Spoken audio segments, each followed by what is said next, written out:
ఇక తిరుమల లడ్డు వివాదంపై AP Congress chief Sharmila మాట్లాడుతున్నారు. ఇప్పుడు ఆ లైవ్ చూద్దాం.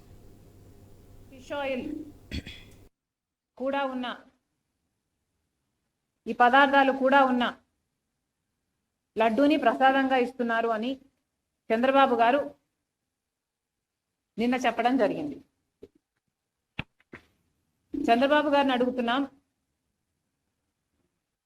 చంద్రబాబు గారు ఇంత పెద్ద విషయాన్ని మీరు ఇంత సునాయసంగా ఇంత క్యాజువల్గా ఎలా తీసుకోగలిగారు? కోట్ల మంది ప్రజలకు వాళ్ళ మనోభావాలకు సంబంధించిన విషయం. ఈ విషయం మీరు కేవలం రాజకీయం చేయాలనుకున్నారా? కాబట్టే ఇంత సునాయసంగా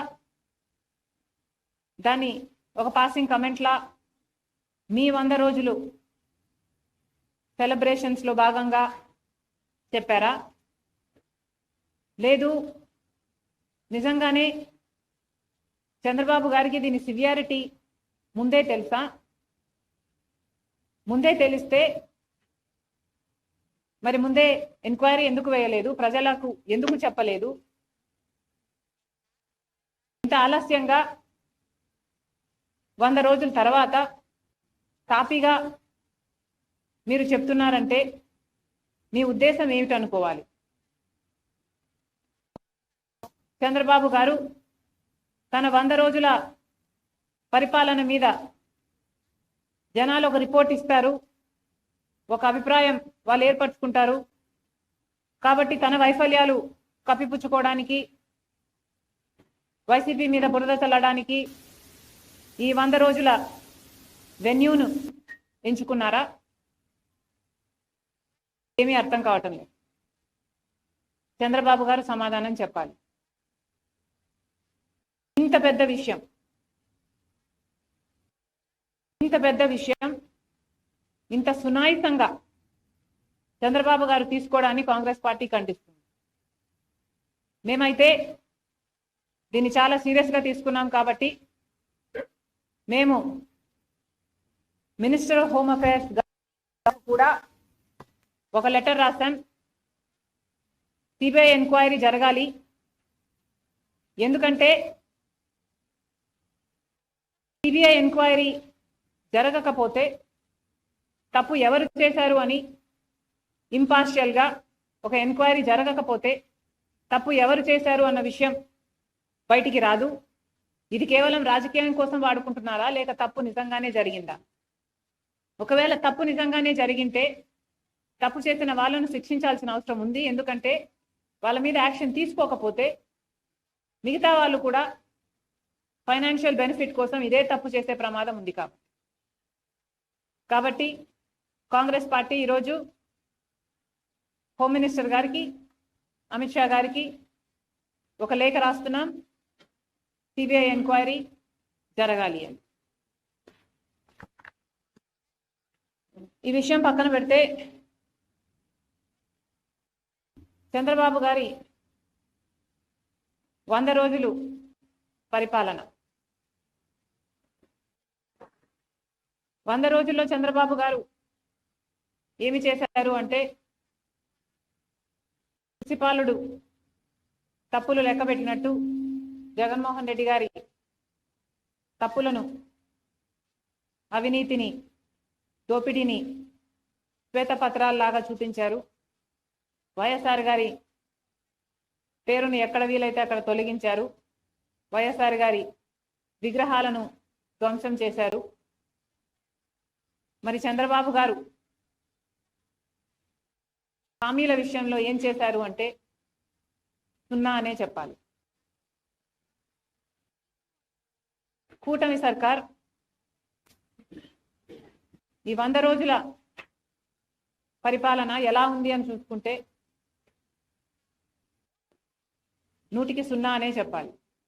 ఎందుకంటే వాళ్ళు అత్యధికంగా బ్యాంక్ చేసిన వాగ్దానాలు సూపర్ 6, చంద్రబాబు గారి సూపర్ 6.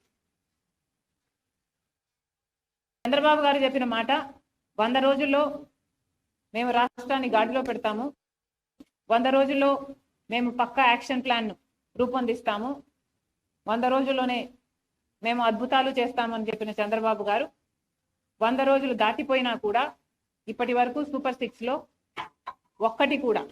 ఒక్క వాగ్దానం కూడా ఇంతవరకు అమలు కాలేదు. ఎందుకు సార్ అని అడుగుతున్నాం. మోడీ గారి డైరెక్షన్లో చంద్రబాబు గారి 100 రోజుల సినిమా అట్టర్ ఫ్లాప్.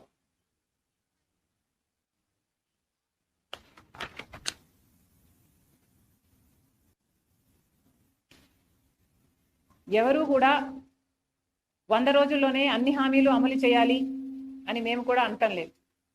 కానీ ఒక మోసపూరిత ప్రభుత్వాన్ని దించి ఇంకో ప్రభుత్వాన్ని ప్రజలు ఎన్నుకున్నప్పుడు ఆ కొత్త ప్రభుత్వము వాళ్ళ పక్షాన నిలబడుతుందని ఎంతో ఆశగా ఓట్లేసినప్పుడు కనీసం మీరు ఇచ్చిన వాగ్దానాలలో ఒక్కటి కూడా నిలబెట్టుకోకపోవడం వెరీ డిసప్పాయింటింగ్. చంద్రబాబు గారి సూపర్ 6లో మొట్టమొదటిది రైతులకి 20,000 రూపాయలు ప్రతి ఏడాది ఇస్తామన్నారు. అన్నదాత సుఖీభవ అనుకుంటా దాని పేరు. మరి ఎంతో మంది రైతులు కనీసం 50 లక్షల కుటుంబాలు ఈ పథకం కోసం ఇంకా ఎదురు చూస్తూనే ఉన్నారు. ఇటీవల వరదలు కూడా వచ్చాయి. చంద్రబాబు గారు చెప్పిన విషయం 7 లక్షల ఎకరాలలో నష్టం వాటిల్లింది, వాళ్ళందరికీ నష్టపరిహారం ఇస్తానన్నాడు. 17వ తేదీ లోపల అది విడుదల కూడా చేస్తానన్నాడు. ఆ 17 కాస్త దాటిపోయింది. ఇంతవరకు ఆ నష్టపరిహారమే ఇంకా ఇవ్వలేదు. ఇక సూపర్ 6లో చెప్పిన రైతులకి 20,000 రూపాయలు చంద్రబాబు గారు ఎప్పుడు ఇస్తారో ఇంతవరకు రైతులంతా ఎదురు చూస్తూనే ఉన్నారు. ఇది కాకుండా 20 లక్షల ఉద్యోగాలు ఇస్తామన్నాడు చంద్రబాబు గారు. 20 లక్షల ఉద్యోగాలు ఇవ్వలేకపోతే 3,000 రూపాయలు నిరుద్యోగ భృతి ఇస్తానన్నాడు చంద్రబాబు గారు. 20 లక్షల ఉద్యోగాలు 4 లక్షల చొప్పున 5 సంవత్సరాలలో పూర్తి చేస్తానన్నాడు చంద్రబాబు గారు. అంటే ఈ సంవత్సరం 4 లక్షల ఉద్యోగాలు చూపించాల్సింది చంద్రబాబు గారు. కానీ ఇచ్చింది 16,000 ఉద్యోగాలకు మాత్రమే. మిగతా ఉద్యోగాలు ఎలా ఇస్తున్నారు, దాని ప్రణాళిక ఏమిటి, కోచింగ్ల కోసం తయారయ్యే బిడ్డలు ఎంతో మంది ఉన్నారు. లక్షలలో ఈ బిడ్డలంతా ఎదురు చూస్తున్నారు వాళ్ళకు ఉద్యోగాలు వస్తాయి అని. లేకపోతే ఉద్యోగాలు రాకపోతే కనీసం 3,000 రూపాయలు నిరుద్యోగ భృతి మీరు ఇస్తామన్నారు. అది ఎప్పుడు ఇస్తారో దాని కార్యాచరణ ఏది ప్రకటించలేదు. మీరు గత టర్మ్ తీసుకున్న 2014లో చంద్రబాబు గారు ముఖ్యమంత్రి అయినప్పుడు 2,000 రూపాయలు నిరుద్యోగ భృతి అని అప్పుడు కూడా చెప్పారు. కానీ అది గాలి కొట్టుకోపోయింది. ఈసారి కూడా నిరుద్యోగ భృతి 3,000 రూపాయలని మీరు మేనిఫెస్టోలో చెప్పారు. ఇది కూడా కొట్టుకోపోతుందో ఏమో అని మా ఆందోళన. ఇది కాకుండా తల్లికి వందనం అంతేనా, తల్లికి వందనం అనే స్కీమ్ కింద ప్రతి బిడ్డకు, తల్లికి ఎంతమంది బిడ్డలు ఉంటే అంతమంది బిడ్డలకు, చంద్రబాబు గారి మాటల్లో చెప్పాలంటే ఒకరైతే ఒకరికి, ఇద్దరైతే ఇద్దరికి, ముగ్గురైతే ముగ్గురికి, నలుగురైతే ఏకంగా 60,000 రూపాయలు అని చెప్పారు చంద్రబాబు గారు. మరి తల్లికి వందనం పథకం ఏమైంది? తల్లికి బిడ్డలకి పంగనామాలు పెట్టే కార్యక్రమం ఏమైనా చేస్తున్నారా? స్కూల్ ఫీజులు కట్టుకునే సమయం అయిపోయింది. మరి ఎప్పుడు చంద్రబాబు గారు దీన్ని అమలు చేస్తారో కళ్ళలో ఒత్తులేసుకొని బిడ్డలు తల్లులు ఎదురు చూస్తున్నారు. ఈ పథకం కూడా అమలు కాలేదు. ఇక ప్రతి మహిళకు 18 సంవత్సరాల నుంచి ఇంకొక పథకం, ఇది 4th మహాశక్తి పథకం కింద చంద్రబాబు గారు ప్రతి మహిళకు ప్రతి నెల, ప్రతి మహిళకు అంటే 18 సంవత్సరాల నుంచి 59 సంవత్సరాల వరకు ఈ ఏజ్ గ్రూప్లలో ఉన్న వాళ్ళకి 1,500 రూపాయలు ప్రతి నెల ఇస్తానన్నాడు చంద్రబాబు గారు. ఇది చాలా హెవీ బడ్జెట్ స్కీమ్